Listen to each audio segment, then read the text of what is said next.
नमस्कार। आज हम इतिहास के एक बहुत ही अहम मोड़ पर बात करने वाले हैं, भारत छोड़ो आंदोलन। और ये इसलिए भी खास है क्योंकि हाल ही में यूपीएससी की मुख्य परीक्षा में इस पर सवाल था। सवाल था कि भई कौन सी घटनाएं थीं जिनके कारण ये आंदोलन शुरू हुआ और इसके परिणाम क्या रहे, वो भी 150 शब्दों के अंदर जवाब देना था। जी बिल्कुल। तो ये एक बहुत ही महत्वपूर्ण विषय है। हाँ, तो हमारे पास जो सामग्री है वो इसी सवाल के विश्लेषण पर आधारित है। तो चलिए थोड़ी गहराई में जाते हैं, देखते हैं कि इस आंदोलन के पीछे की वजह क्या थी और फिर इसका असर क्या हुआ। जरूर। ठीक है? तो शुरुआत करते हैं कारणों से। जो सामग्री है वो सबसे पहले इशारा करती है द्वितीय विश्व युद्ध के माहौल की तरफ। ये सिर्फ मतलब बैकग्राउंड नहीं था, एक बड़ी वजह थी। बिल्कुल बिल्कुल। देखिए, विश्व युद्ध चल रहा था और ब्रिटिश सरकार ने क्या किया कि भारतीयों से बिना पूछे, बिना सलाह मशवरा किए उन्हें युद्ध में शामिल कर दिया। हाँ, ये तो बड़ा मुद्दा था। बहुत बड़ा मुद्दा। और सिर्फ लोग नहीं, भारत के जो संसाधन थे उनका भी इस्तेमाल युद्ध के लिए किया जा रहा था। तो एक व्यापक असंतोष था। और साथ ही ये भी समझना जरूरी है कि युद्ध की वजह से ब्रिटेन की जो ताकत थी वो थोड़ी कमजोर भी पड़ रही थी। उनकी कमजोरी दिखने लगी थी। अच्छा, और इसी दौरान क्रिप्स मिशन की नाकामी का भी जिक्र है। हाँ। सामग्री कहती है कि ये सिर्फ एक डिप्लोमैटिक फेलियर नहीं था, इसने तो जैसे आग में घी का काम किया। ऐसा क्यों? हाँ, मार्च 1942 की बात है ये। स्टेफर्ड क्रिप्स आए थे एक मिशन लेकर, पर मसला ये था कि उन्होंने जो पेशकश की वो थी डोमिनियन स्टेटस की, मतलब पूर्ण स्वतंत्रता नहीं। हाँ, यानी आजादी पर पूरी नहीं। बिल्कुल, ब्रिटिश साम्राज्य के अंदर ही एक सीमित स्वशासन, जबकि उस समय तक कांग्रेस और ज्यादातर भारतीय जो थे वो पूर्ण स्वराज से कम पर राजी नहीं थे। हाँ। और जैसा स्रोत बताते हैं, बातचीत के दौरान कई नेताओं को लगा भी कि अंग्रेज शायद वाकई गंभीर नहीं है, बस टालम टोल कर रहे हैं। तो इससे निराशा और बढ़ गई, समझ गई। और फिर वो ऐतिहासिक क्षण आता है, 8 अगस्त 1942, गांधी जी का नारा, करो या मरो। हम्म। सामग्री के हिसाब से तो इसने जैसे पूरे देश में करंट दौड़ा दिया। इसमें दिलचस्प बात यह है कि ये सिर्फ एक नारा नहीं था।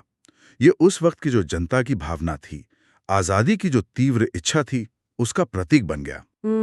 और ऊपर से देखिए, युद्ध के कारण आर्थिक मुश्किलें बहुत बढ़ गई थी। हाँ, वो तो था ही। महंगाई आसमान छू रही थी, जरूरी चीजों की कमी हो गई थी। हाँ, वो तो था ही। तो ये जो सारा गुस्सा, जो असंतोष जमा हो रहा था, उसे इस नारे ने एक दिशा दी, एक जबरदस्त ऊर्जा भर दी आंदोलन में। अच्छा, तो ये सब वजहें थीं जिन्होंने आंदोलन की जमीन तैयार की। अब देखते हैं कि जब ये आंदोलन शुरू हुआ तो इसका असर क्या हुआ, फौरी तौर पर क्या हुआ।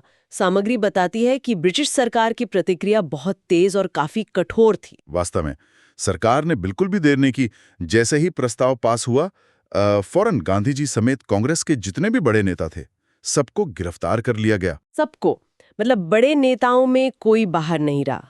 लगभग सभी। और सिर्फ गिरफ्तारियां नहीं, आंदोलन को कुचलने के लिए बहुत ही कठोर दमनकारी उपाय अपनाए गए।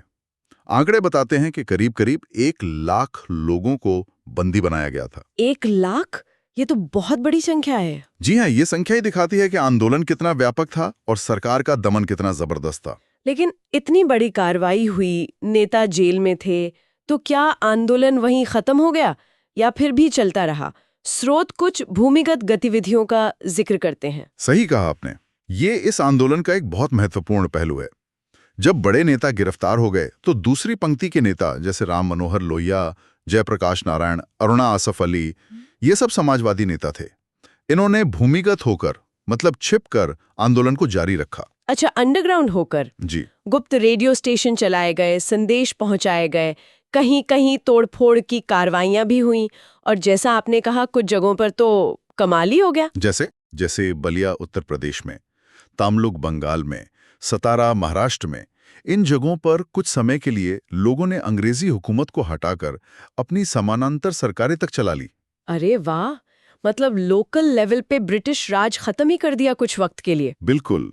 ये दिखाता है कि जमीनी स्तर पर लोगों में कितना उबाल था और ब्रिटिश नियंत्रण कितना कमजोर पड़ गया था कुछ इलाकों में। तो अगर हम पूरी तस्वीर देखें, ठीक है, फौरी तौर पर तो आंदोलन को दबा दिया गया, नेता जेल में थे, लेकिन क्या इसका कोई लॉन्ग टर्म कोई बड़ा असर हुआ? अगर हम इसे बड़ी तस्वीर से जोड़ें तो हाँ, बहुत बड़ा असर हुआ। भले ही अंग्रेजों ने ताकत से इसे दबा दिया, लेकिन इस आंदोलन ने ब्रिटिश राज की जड़ें हिलाकर रख दी। जड़ें हिला दी कैसे? देखिए, जिस पैमाने पर यह आंदोलन हुआ और जिस क्रूरता से इसे दबाया गया, उससे दुनिया भर में ब्रिटिश शासन की जो नैतिक साख थी, उसे बहुत धक्का लगा। हाँ, वो इमेज खराब हुई। बिल्कुल। और भारत के अंदर भी ये बात साफ हो गई कि अब जनता अंग्रेजी हुकूमत को बर्दाश्त करने को तैयार नहीं है। अब उनका यहाँ टिकना बहुत मुश्किल है। तो इसने एक तरह से आज़ादी की प्रक्रिया को बहुत तेज कर दिया। तो मतलब निचोड़ ये निकलता है कि भारत छोड़ो आंदोलन भले ही अपने फौरी लक्ष्य में कामयाब ना हुआ हो पूरी तरह से, पर इसने अंग्रेजी हुकूमत को निर्णायक रूप से कमजोर कर दिया। निश्चित रूप से। और भारतीय जनता को एकजुट किया एक अभूतपूर्व तरीके से, और सिर्फ 5 साल बाद जो आज़ादी मिली उसका रास्ता साफ कर दिया। तो यूपीएससी वाले सवाल के लिहाज से देखें तो यही मुख्य कारण और परिणाम बनते हैं। बिल्कुल।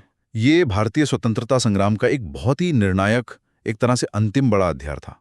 और यहाँ एक सवाल सोचने लायक है। हाँ। कि क्या ये जो इतना बड़ा जन आंदोलन हुआ और इसने अंग्रेजी हुकूमत पर जो जबरदस्त दबाव बनाया, क्या इसके बिना भारत को ठीक 1947 में उसी तरह आज़ादी मिल पाती? ये वाकई सोचने वाली बात है। एक अहम सवाल हमारे श्रोताओं के लिए। चलिए इसी विचार के साथ भारत छोड़ो आंदोलन के कारणों और परिणामों पर आधारित हमारी ये चर्चा यहीं समाप्त होती है।